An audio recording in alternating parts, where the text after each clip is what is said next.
processing day. We have different forms of MacNut. The green is what falls off the tree, and we pick those up and you wait a little while, and then they'll form a little crack like this, and you can just peel them off and use a little knife or something to get into the crack, and you open it up, and then the seeds inside. Sometimes you get lucky and get a double, and they kind of split in half like this, but then these seeds are what actually has the MacNut in it. Now online we saw a very clever way of doing it. You just take a $2.20 pool noodle and cut it to about an inch, and then you can put the nut in there and crack it. But first you have to get the nut loose from the sides. So I decided to try and do this little pipe bomby looking thing, and you shake them, and if they don't shake, you have to knock them on something hard to try and get the nut loose from the thing. So that's what this is for. Shake the nuts, pull them out, and now they shake, both of them. So those are good. So now we'll stick one in here like so. Use this very same shaker as a hammer. We're going to take it over the hard surface. And this way you don't muck your fingers up as well. So you just give it some taps until it cracks a little bit. Pull it open, and there's your MacNut. Obviously it's raw at this point. You can roast them up or whatever, but they are edible. MacNut goodness.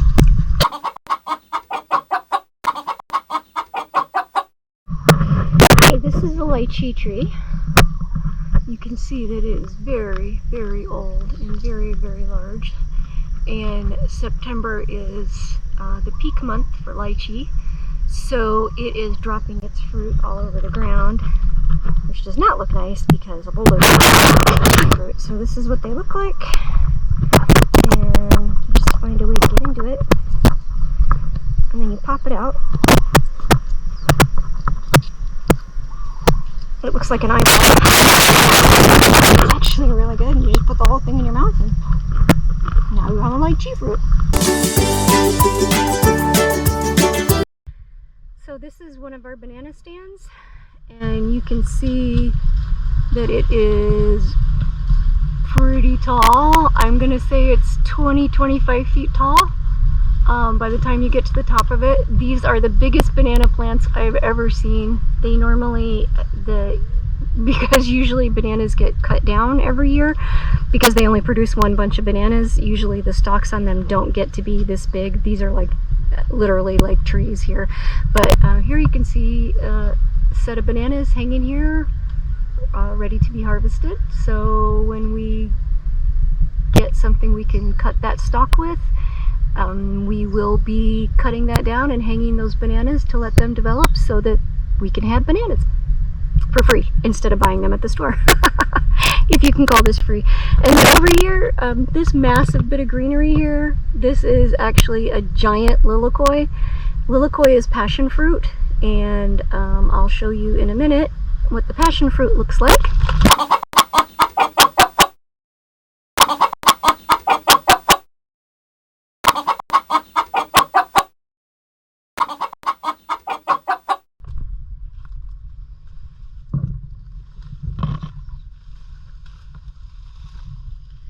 I'm just gonna dig on in here and grab one. So there's one hanging there that is basically ripe. You can see that it's yellow.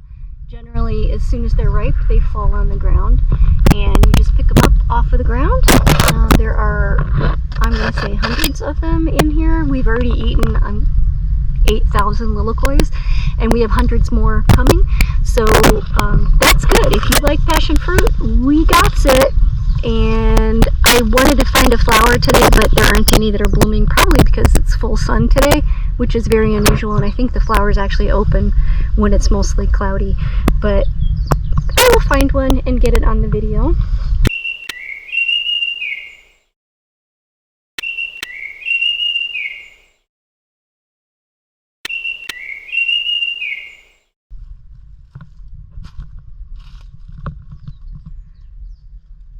And that's what the fruit looks like when it's still green.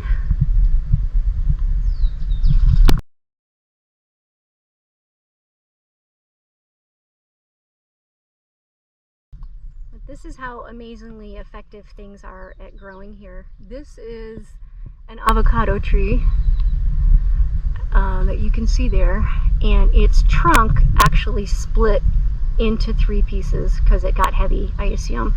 So it fell 3 different directions, well, fell 2 directions, and then one part of it is still standing. But so this part of the trunk that fell over, if you follow it out, is regrowing an avocado tree. So that's how easy it is to grow stuff here. It doesn't even really have to be alive, and it's already growing back. So that's kind of amazing.